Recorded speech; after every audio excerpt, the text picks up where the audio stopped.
আজকের ক্লাসে আমরা যে বিষয়টা নিয়ে আলোচনা করতে চলেছি সেটা হচ্ছে একটা ব্লগ কিভাবে লিখতে হয়।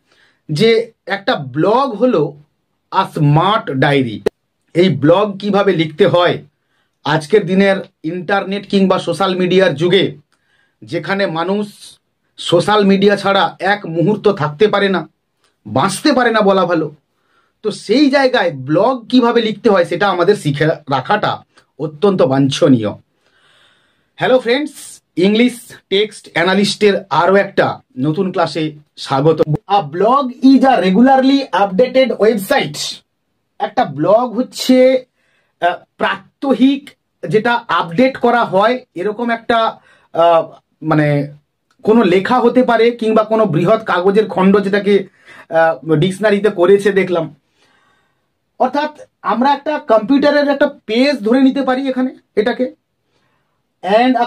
and can either be used for personal use, এবং যেটা কিনা ব্যবহার করা যেতে পারে কোনো ব্যক্তিগত কাজে বা ব্যবহারের ক্ষেত্রে, or to fulfill a business need, অথবা সেটা ব্যবহার করা যেতে পারে কোনো ব্যবসায়িক ক্ষেত্রে। হয়েছে দেখো, around 18 new Facebook accounts are opened every 3 seconds।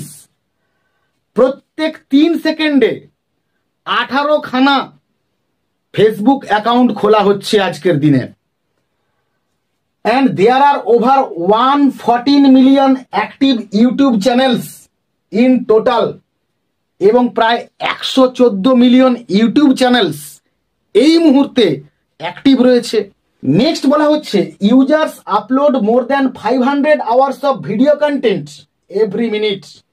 অর্থাৎ উপভোক্তারা তথা ব্যবহারকারীরা প্রতি মিনিটে 500 ঘন্টা করে ভিডিও কন্টেন্ট ইউটিউবে আপলোড করছে। অ্যাপ্রক্সিমেটলি প্রায় 2.6 মিলিয়ন নিউ ভিডিওস আর আপলোডেড এভরি ডে। প্রত্যেক দিন প্রায় 2.6 মিলিয়ন নতুন নতুন ভিডিও আপলোড করা হচ্ছে।